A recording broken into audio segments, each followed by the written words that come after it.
আমি আন্তরিকভাবে ধন্যবাদ জানাতে চাই ঢাকা 17 আসনের যে সকল ভোটারবৃন্দ আমাকে নির্বাচিত করে এই আসনে প্রতিনিধিত্ব করার জন্য জাতীয় সংসদে পাঠিয়েছেন।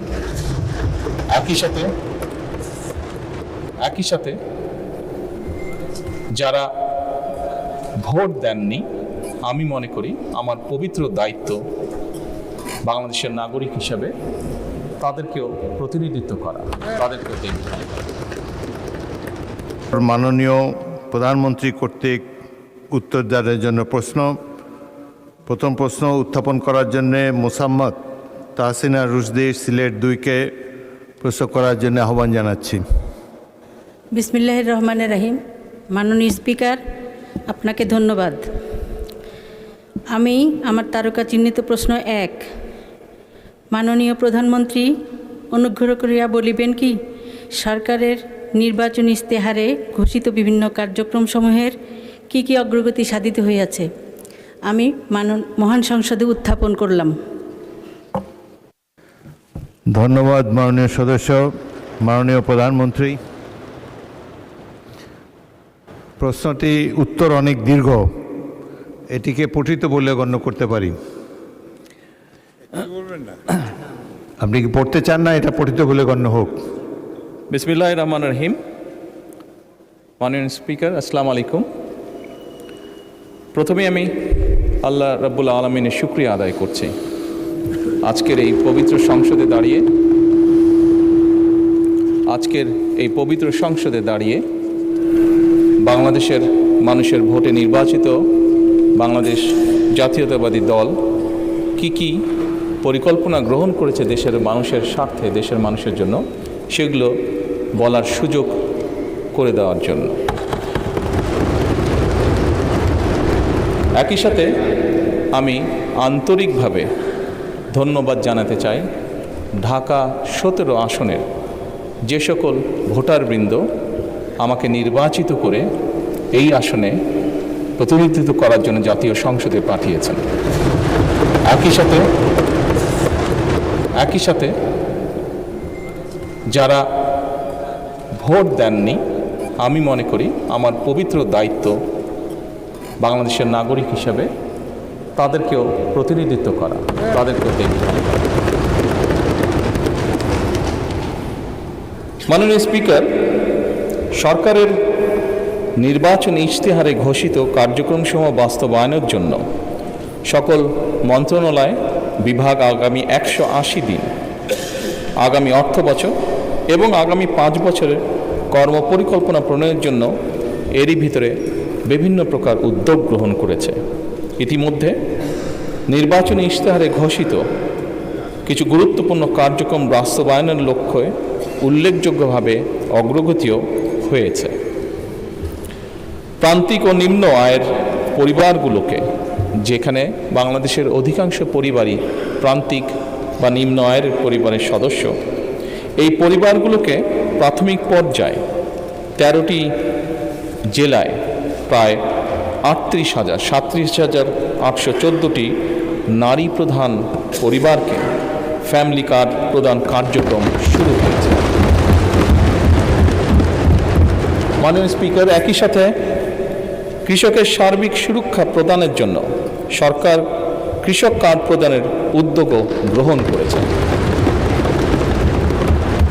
প্রাথমিক পর্যায়ে কৃষি সম্প্রসারণ অধিদপ্তরের মাধ্যমে বাংলাদেশের 8টি বিভাগের 10টি জেলার 11টি উপজেলায় 11টি ব্লকে পাইলটিং কাজ শুরু হয়েছে।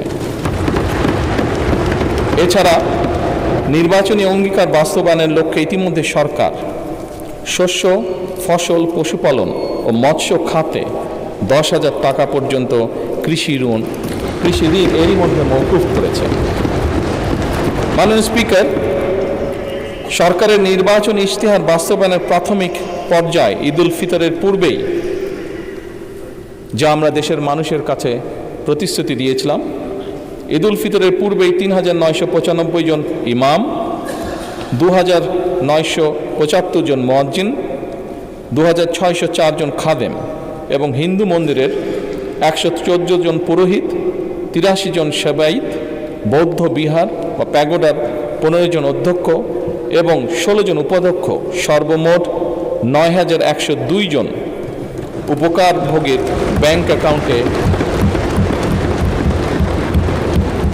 নির্বাচনী প্রতিশ্রুতি অনুযায়ী সম্মানী পৌঁছে দেওয়া হয়েছে।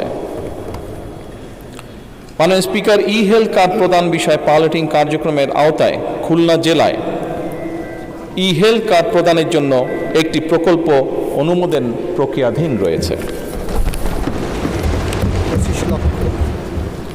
সরকারের নির্বাচনী ইশতেহার অনুযায়ী আগামী 5 বছরে ইনশাল্লাহ 20,000 কিলোমিটার খাল খনন পুনর্খনন কর্মসূচি গত 16 মার্চ 2026 হতে বাস্তবায়ন শুরু হয়ে গিয়েছে। এর মধ্যে জুন 2026 পর্যন্ত পানি সম্পদ মন্ত্রণালয়, স্থানীয় সরকার বিভাগ ও কৃষি মন্ত্রণালয় 1204 কিলোমিটার খাল খনন পুনর্খনন করবে ইনশাল্লাহ। এছাড়া দুর্যোগ ব্যবস্থাপনা ও ত্রাণ মন্ত্রণালয় কর্তৃক 2026 সাল পর্যন্ত কাবিখা, কাবিটা, টিআর এই সকলের মাধ্যমে 1500 কিলোমিটার খাল খনন পুনর্খনন সংস্কারের কাজ হবে ইনশাআল্লাহ। মাননীয় স্পিকার, সামগ্রিক বিশ্বে পরিবেশ একটি সিরিয়াস কনসার্ন হয়ে দেখা দিয়েছে। আমরা ইনশাল্লাহ 5 বছরে 25 কোটি বৃক্ষরোপণ ও সবুজ কর্মসংস্থান সৃষ্টির লক্ষ্যে বনায়ন সৃজনের জন্য ইতিমধ্যে 1,50,00,000 বিভিন্ন প্রজাতির চারা উৎপাদন করা হয়েছে।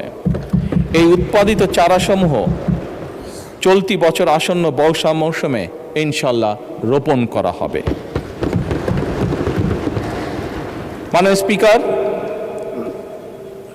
দেশের শিশু সন্তানদেরকে সহযোগিতা করার জন্য, তাদের পাশে দাঁড়ানোর জন্য আমাদের একটি নির্বাচনী প্রতিশ্রুতি ছিল এবং তারই অংশ হিসেবে এই বছরই সরকারি প্রাথমিক বিদ্যালয় ইনশাল্লাহ 2 লক্ষ শিশুর মাঝে বর্তমান সরকার বিনামূল্যে স্কুল ড্রেস বিতরণের পরিকল্পনা বাস্তবায়ন করবে ইনশাল্লাহ।